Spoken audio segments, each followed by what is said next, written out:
Hello learners, welcome to I S विनतन। Here I am back with a new lesson.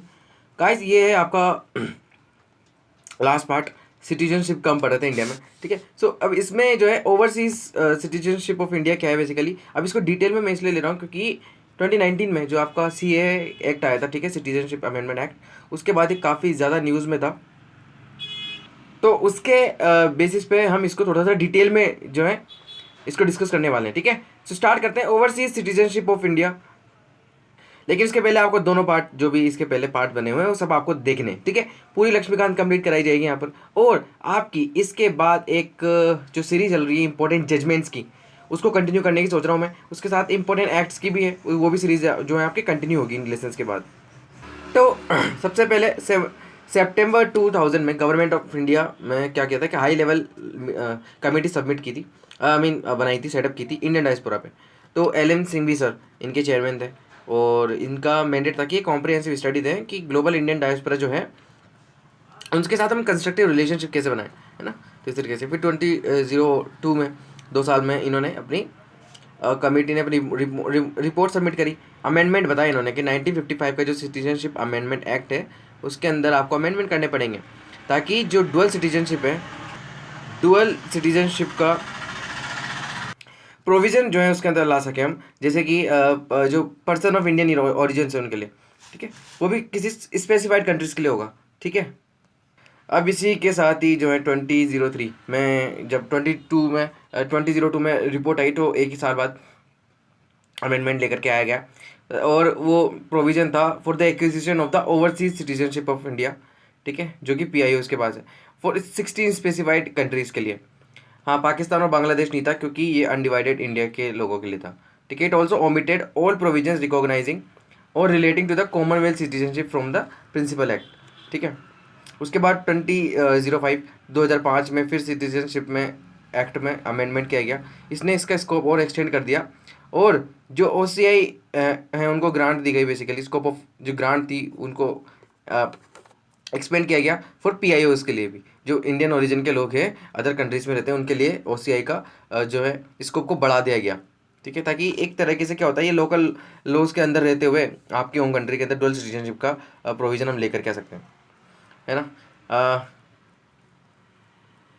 लेकिन एक जो है डिफरेंस है गाइस, ये आपको जानना बहुत ज़रूरी कि OCI जो है वो डुअल सिटीजनशिप नहीं है। वैसे भी इंडियन कॉन्स्टिट्यूशन में है भी नहीं डुअल सिटीजनशिप, है ना, आर्टिकल 9 के अंदर। तो यस, तो ये डिफरेंट है किससे, आपका जो डुअल सिटीजनशिप का कॉन्सेप्ट है उससे। अब वो आपको आगे आगे जैसे हम पढ़ते जाएंगे पता चल जाएगा आपको। इसमें क्या है कि 2015 में बेसिकली एक बार फिर इसको अमेंड किया गया, नई स्कीम लेकर के आई गई। इसके अंदर बोला गया, इसमें overseas citizen of Indian card holder, ठीक है, ये वाली जो टर्म है इसको ओरिजिनेट किया गया।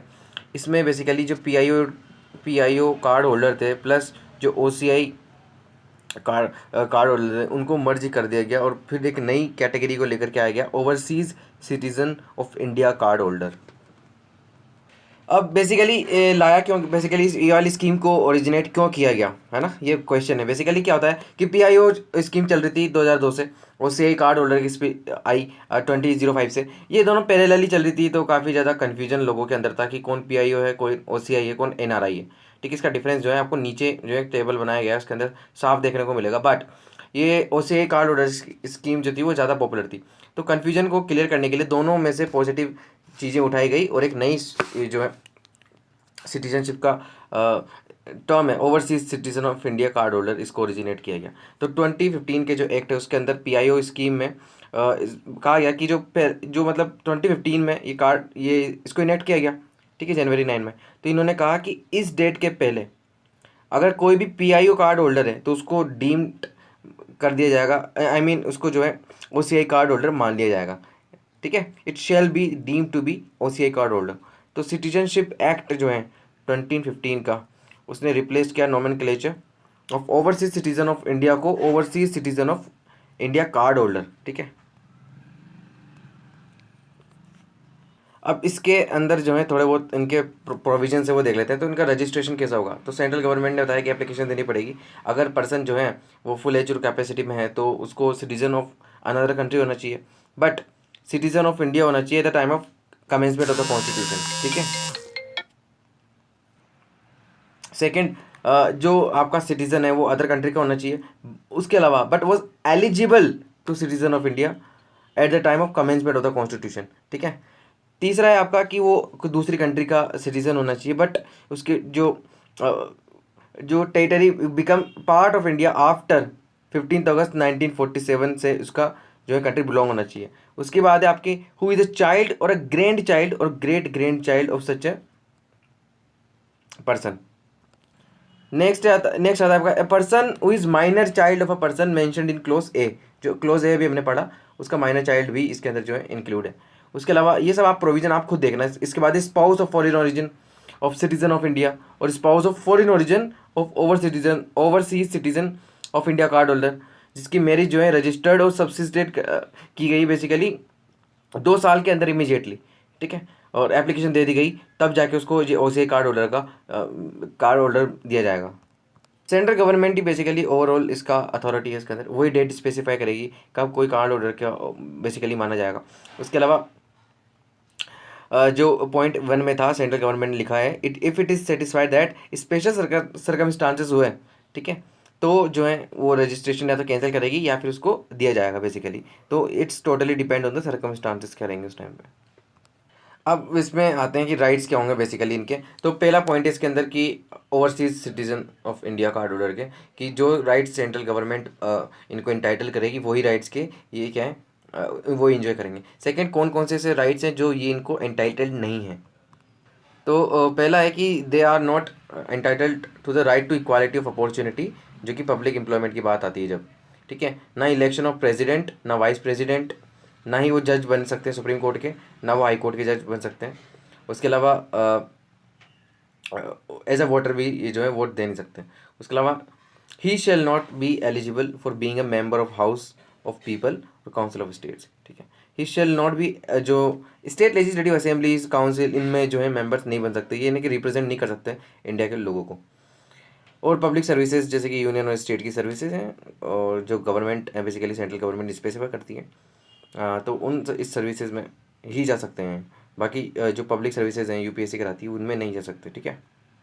अब इनका रेन्यूंसिएशन कैसे होता है, बेसिकली छोड़ के सकते हैं ये अपने कार्ड को। पहला तो उनका ही जो बेसिकली उनके रजिस्ट्रेशन कर दिया उन्होंने, उसके बाद जब वो खुद डिक्लेयर कर देंगे कि registered by the central government and upon such registration that person shall cease to be an overseas citizen of India card holder, यानी कि ऐसा हर कार्ड होल्डर जो प्रिस्क्राइब कर दे manner and declaration renouncing the card registering him as a overseas citizen of India, ठीक है। Second point इसमें कि where a person ceases to be a OCI holder the spouse of foreign origin of that person who has obtained OCI card and every minor child of that person registered as OCI card holder shall thereupon seize, यानी कि अगर वो person है basically जिसको OCI card holder है तो उसका spouse उसके बच्चे माइनर जो है वो सब जो है उनका जो ये वाला कार्ड है वो रेन्यूशिएट हो जाएगा।